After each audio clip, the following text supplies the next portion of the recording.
They fall into all sorts of categories. Anything you touch in life, anything you want to do. Okay, because whatever it is that you want to do and accomplish is like an assignment. So, first is, here you are, and let's say here you want to be. Whatever this is a place of passion, completion, and satisfaction. Okay? So here you are, and let's just say you want to get an A. Now, so you're very clear as to what it is you want. You want an A. Okay. Now the question is, to go on any journey, you need to know what this journey is about. So let's just say you're reading a book. So the first thing you need to do is read the contents. In other words, read the pages. Okay. The second is, once you have read, how much of it have you understood? Okay. This first stage of understanding is going to be intellectual. You read, you understand. This understanding, however, has to do with your own assumptions. You know, it's like, forgive me for taking it this way. Imagine that you're taking a class in, say, sociology, or let's just say ethics, that this class is, and the topic that we're going to talk about today is racism. And racism basically involves, for the most part, not all the time, but majority of time, it's about how people of color are being treated by the dominant culture, i.e. white. Okay? Jameson. Jamal missed you. You did something to your hair. That's wrong. I got a haircut. No, don't get a haircut. It looks good. Jess, doesn't it look good? See?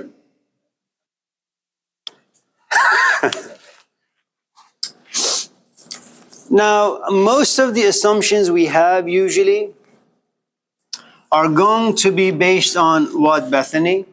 They're going to be based on personal experience.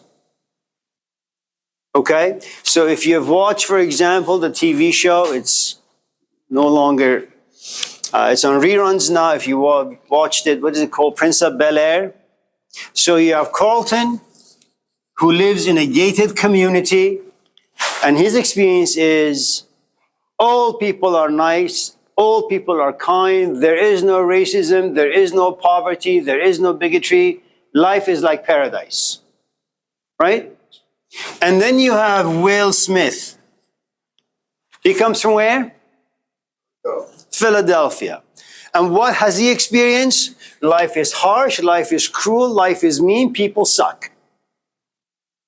So what you have is these two worlds colliding.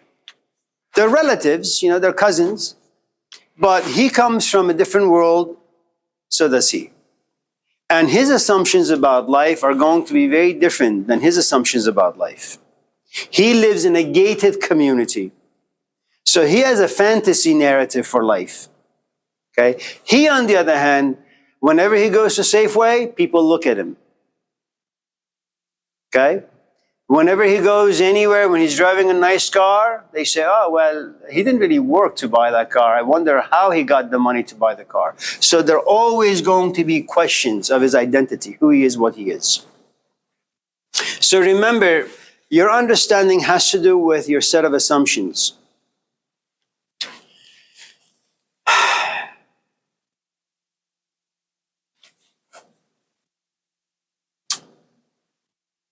Now, let's say also that this is your first time writing a college essay. Usually, whenever you're asked a question by your friends, by your family members, your answers, you try the best that you can, but they don't really have much depth. But because you're surrounded by people who are not very deep, they actually accept the things you tell them. And they like it. They say, okay. So you take that history into, say, when you go to Berkeley, when you go to Stanford, when you go to Yale, okay? And so when someone says, what is, for example, the meaning of life? You basically write your response is to be happy, and then you turn it in. And the instructor says, wait a minute. You know, there are different versions of happiness. You could be religious and you could be happy. You could be secular and you could be happy. You could be agnostic, you could be happy. You could be a drug dealer and be happy. You could be a murderer and be happy. What are you talking about? And all of a sudden you realize, well, your response is not really sufficient for an A, or a B, or a C, or a D. But here's the problem. For the past 25 years, whenever you have given your response to people, they've always said, wow, that's beautiful. For the first time you go into a system, you give your response, say, well, that really sucks. You haven't explained anything. Now, the way you have responded to the questions is very much like an addict. For 20 years, you have been in the habit of people asking you questions and you give them very, very superficial answers. And now for you to have some depth to your response, you have to overcome this addiction. Okay? Now, which means what? Which means that you have to kind of get over your own assumptions. Okay? If, for example, you are, let's just say, a devout Christian, and you say Jesus is God, and Jesus is the person who has saved my soul. For example, let's say someone comes to you and says, well, you know the prodigal son story? It's a beautiful story, but you don't find it in the Gospel of John, you don't find it in the Gospel of Matthew, and you don't find it in the Gospel of Mark. Why is that? It's such a beautiful story. If Jesus is truly God, well, there is no mention of that in the Gospel of Mark, or Matthew, or Luke. Why is that? And now what happens to you is you become very defensive. Your emotions flare. You say, well, I don't feel these questions are right or just. I just believe Jesus is God. You say, well, listen, I understand that, but this is not the church. It's a classroom, supposedly a place of higher learning. Why is it that if Jesus is God, as mentioned in the Gospel of John, why is the same statements not made in the Gospel of Matthew, Mark, and Luke? For you to become interested in that, you have to become curious. When you become curious, you have to overcome your own assumptions. You actually have to go back to the Gospels of Matthew, Mark, and Luke and read the books very, very differently. Now, what's going to happen, you're going to get yourself a little confused, a little frustrated because you're not completely grasping what's taking place. Okay? And then you're going to become angry. You keep writing your essay, and out of 10 sentences or statements, 9 happen to be JC is God. 1 has a hint of curiosity. There's a chance that he may not be. And again, the feedback is, listen, you have mentioned this 9 times out of 10. I need this to be 1, and your curiosity be about 9. And the feedback is go back and redo.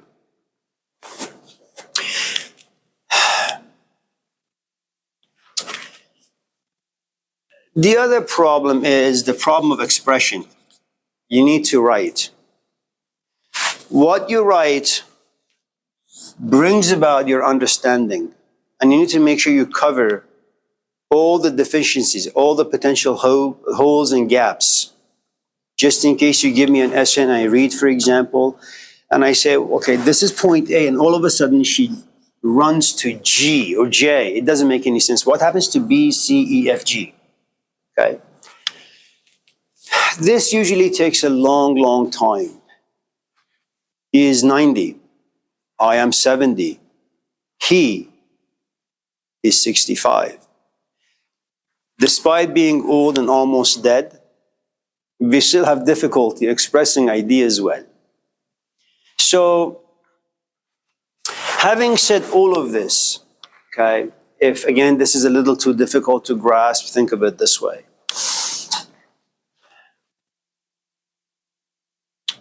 Do you cook? Okay. Let's say you and Kevin are friends, and Kevin says, can you cook some chicken noodle soup? So, well, I've never done it, but I guess I could. So you go on YouTube, you check out some recipes.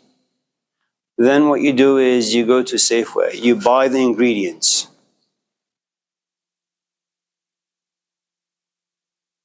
So you have all the ingredients, right?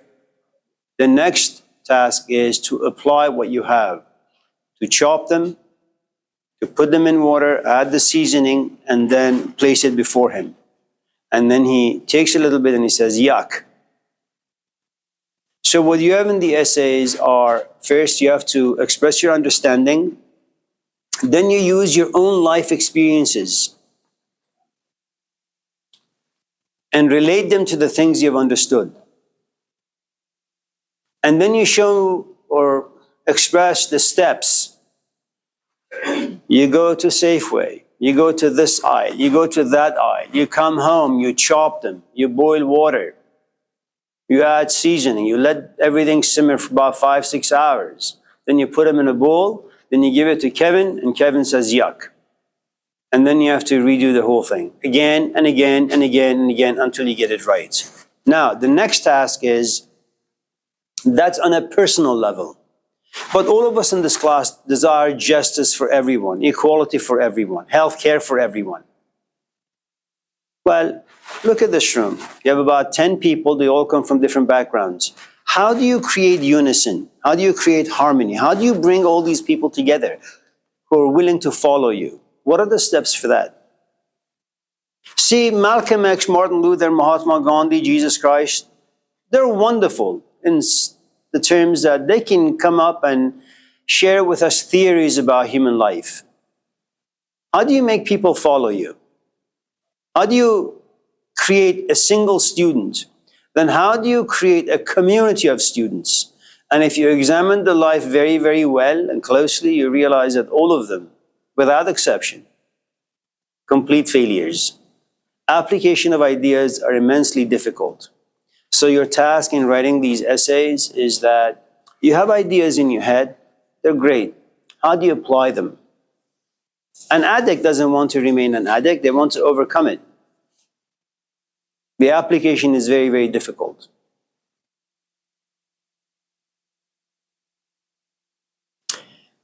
If again that's a little complicated, think of writing essays like your father or your mother or your brother having bought you a bike for the first time and you want to ride it for the first time. You've talked about having a bike to your father for the past 10 years. He sums up the money and goes to Walmart or somewhere, buys you a bike. You assume that you know how to ride the bike, but you fall and then you cry. And your father runs to you, holds you, and then you go to the bike again, but this time you have an element of fear that you didn't have before. Now you turn around and say to your father, can you maybe just hold me or make sure I don't fall? And it's going to take you 2, 3, 4, or 5 weeks every single day practicing until you get it right. And then what happens is you have a kid sister. And she gets to an age where she says, can I have a bike and ride the bike? And you go back to your own experiences. I did exactly what she's doing. She screamed for a bike. I saved money, went to Walmart. She ran to the bike. She realized she couldn't get on the bike. Then she tried. She could. She sat on it, but she fell. She scraped her knees. She cried. I ran to her, held her. And she went back again, this time asking if I could help her, and I did. 3, 4, 5 weeks later, she's able to ride it. Everything is like that. And I think it's good to approach life in this way. If, for example, this is your first try in thinking about things deeply, imagine it to be like very much like riding a bicycle. It's going to be tough. The conflict that you will encounter is you say, well, I'm 25. I know how to think. I have written essays in the past. What I write and how I think, they're sufficient, they're good.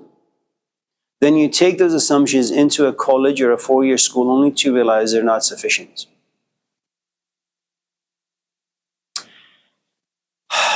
Practice, practice, practice. That's all. Express what you've understood, then see if you can come up with the application just for yourself, and then see if you can come up with the application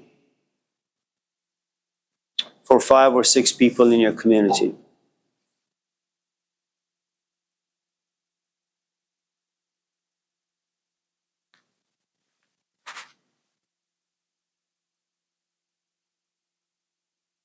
Any questions before we continue with that? Jameson, yes.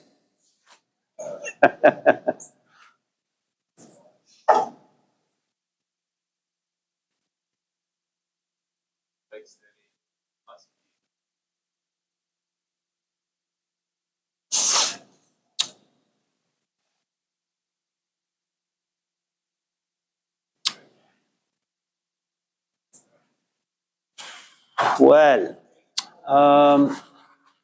there is a novelist by the name of Fyodor Dostoevsky. Dostoevsky was Russian. He was born in the 1800s.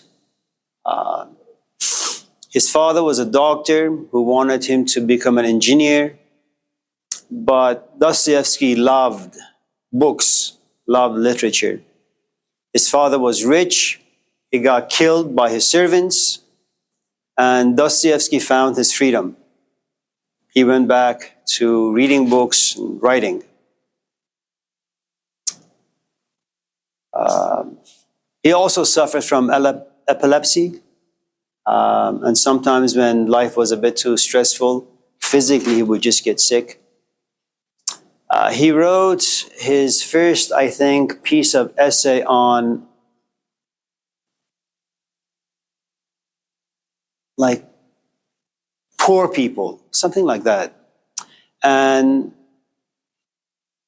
the Tsar at his time believed that his writing had to do with him wanting to rise up people, create a revolution. So he was sent to prison.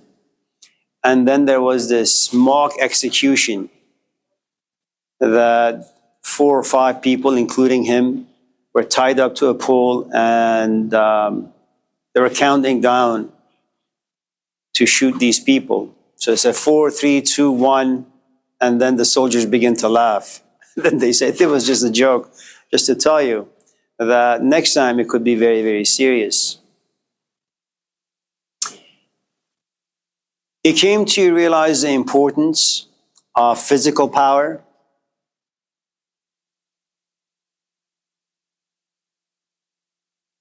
It may be fun. You can come to class and raise your hand and ask questions that are filled with passion and curiosity. And then the end of the semester comes and I say, Julian, you haven't done any work for this class. I will fail you. You've asked great questions, but you're going to fail. And you say, Amir, but I've come to class, all the classes, I haven't missed any. I've always asked questions. Why would you want to fail me? Well, it's in the syllabus. Assignment due every 2 weeks, every 3 weeks, every week. You have done 0. And then all of a sudden you realize, yes, you've come to class with passion, you've come to class with curiosity, but what really lives in this room is the rule, which is write your essays. And then you say, wow, it seems my passion is not as important. My curiosities are not as important. Essays are important. And for the first time, you realize that if you want to survive life, you have to conform. You have to do as other people say. So it's about freedom to choose versus to conform. And what Dostoevsky argues in his great book, Brother Karamazov, chapter 5, I think, and you should, for those of you in this class who don't even like to read, this is a great book. It's about life. It's about, all of us in this class want freedom, demand freedom, but when freedom is given to you, you have no idea what to do with it. It's a burden. Do you really want to carry this burden called freedom? Because then you have to make choices. And then you have to live with the consequences of those choices. And it's tough. Imagine your mom, you take someone home and your mom tells you, Julian, this is the wrong companion for you. Says, Mom, but I'm an American. It's my freedom. It's my free choice. And your mom says, honey, I love you. If this is what you choose, fine. And then you spend 2, 3, 4, 5 years with this person. You spend a lot of emotions, a lot of mental energy, a lot of physical energy, time, money. And then you realize at a certain point during the 5 years that once in a while you get up at 2 in the morning and your mom's whispers come to you. Honey, this is the wrong person for you. But fear overcomes you, habit overcomes you, and you say, nah, I'll give it a shot. And then 5 years into the game, you realize this is really the wrong person for you. And then you walk away with a good amount of brokenness inside you. You go to your mom and you say, Mom, you should have been a bit more stern. Slap me, maybe. You say, I respected your freedom. Says, yes, I understand that. But I wasted 5 years. Couldn't you have done anything to make me grow and mature and think faster? And your mom says, well, I tried, but you said you enjoy your freedom. So I allowed you to carry that cross. And you did. And the consequences, the end game is you realize it was a bad cross to carry. You really just wanted a mom who would slap you, who would lock you in the room, and who would call this woman and say, never again come to this house, never again contact my son. And then sure, you would have suffered from a broken heart for 2, 3, 4, 5 weeks, but it wouldn't be 5 years. And it's really a dialogue between the Grand Inquisitor, i.e. Pope, and Jesus Christ, where the Pope looks at Jesus and says, you don't really understand human nature well. And forgive me, Bethany, it's not about you. Human nature is not like she comes here because she's curious. It's a hypothetical. She doesn't come here because she's passionate, because she really wants to understand, because she's spiritual, she's wise. That's the wrong way of looking at a human being. She comes here for one reason. She wants to make sure she passes this class with an A or a B or a C. She wants to graduate. She doesn't care about saving her soul. She wants to make sure she can get a job.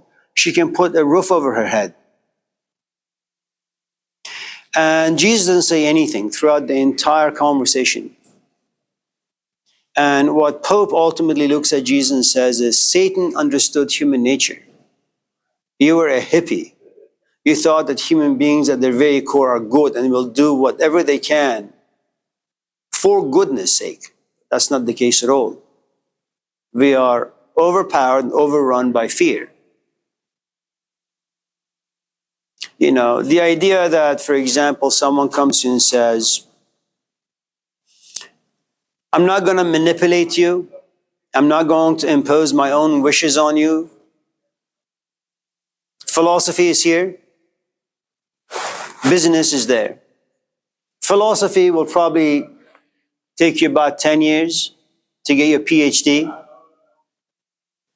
A bachelor's degree in business will probably get you at Google, Sunnyvale. You'll probably make 250,000. Philosophy, you have to wait for about 15, 20 years. And then you have to apply for teaching positions. And you're going to start teaching part-time. And God knows if you'll ever be full-time.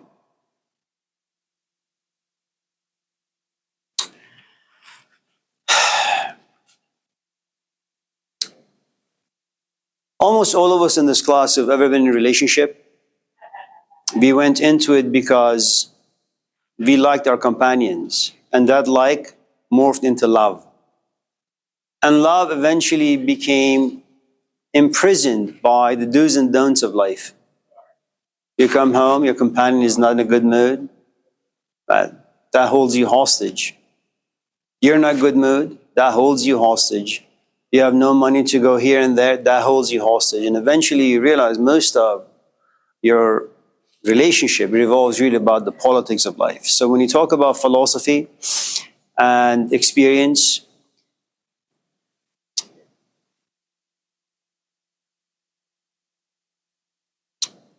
you know what happens when your drain is clogged or when your sewer is clogged, the main sewer in your house is clogged? Whenever you take a shower, whenever you wash dishes, nothing goes down. Okay? So what you have is an education that lives within the belly of consumerism, technology, capitalism, and a kind of culture of people where nobody really has time to sit and process anything for too long. Things are done with a great amount of speed. And that does something to you. When an idea presents itself to you, your task is to sit, kind of like get a tan under the sun, just sit there for a few hours. Figure out what the hell this idea is talking about, what it demands from you, how you feel about it, what your relationship is, you know? And so when you have a system that wants to receive students and then spit them out within like 2, 3, 4, 5 years, you have a system that's clogged. Add to it a good amount of politics. I don't know if you have ever gone and sat in 4-year school philosophy classes. Go sit in them.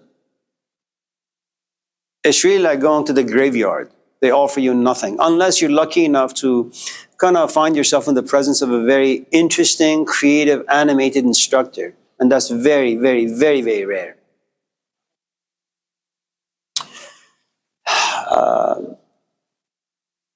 And you know, you have people kind of like the Pope. They've been in the system for 5, 10, 15, 20, 30, 40, 50, 60 years. They're completely contaminated. And when you go to 4-year schools, well, you basically have our instructors who do research. They teach one class. I have a friend at UC Berkeley. She teaches rhetoric. She's from Palestine. She's a friend of a friend, really. And she goes on sabbaticals almost every semester. She teaches one class. She hates teaching the class. You know, she gets a place in Princeton, for example, Harvard. They give her a room. And she just sits and writes a book. And you know, if you go back to what Bruce Lee said, boards don't hit back. Okay, so you can sit and talk endlessly about how to get rid of racism. Well, its application is very, very different. So I guess the point I'm trying to make is that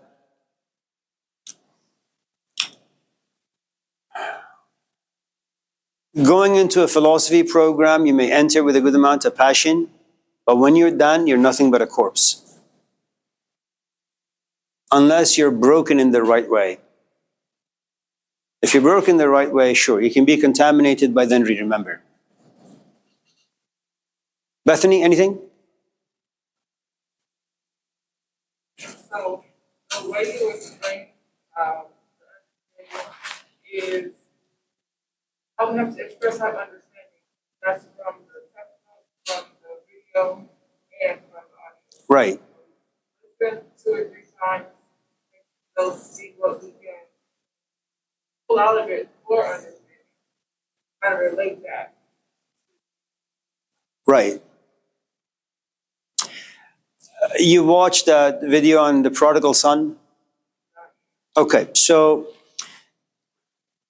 this is, if I was to relate that the message of the video to this particular exchange is that you signed up for the class, you assumed it's going to be easy, just a ridiculous narrative I'm going to create, okay? And you also assume that because the class is going to be easy, you're able to write these essays without much effort or complexities. Very much like the prodigal son. You assume too much, that you know what money is, you know how to spend it, you know what good pleasure is, bad pleasure is, what's beneficial, what's harmful. And then you just go on your way. You begin to spend. There comes a point where you say, oh, I thought that was really good, but I got a D. Oh, I thought it was really good, but I got an F. And what started as a joyous experience became profoundly painful. Then you say, let me go back and ask exactly what I need to do. And that's exactly your story and my story and everybody else's story in this class. And that's how you relate, you know, the content of the videos or literature to your own life. That all of us begin everything with assumption, we get caught, we go back and ask for help. And in getting caught,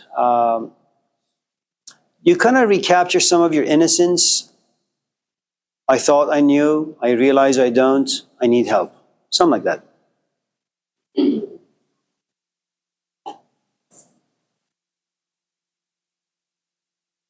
Curious about you're saying good deeds versus fear or pride.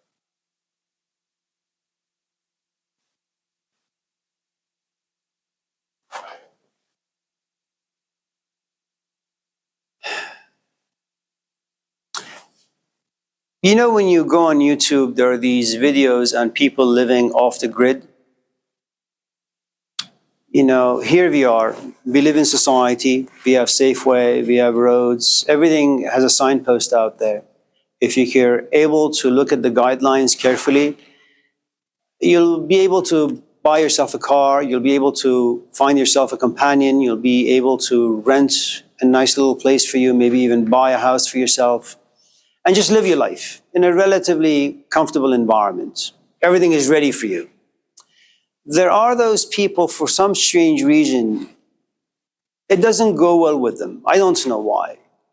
Maybe they never had parents, they never had stability, they don't really know what to do with stability.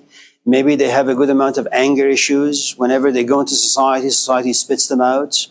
But there are those authentic, chaps out there who say, I have lived.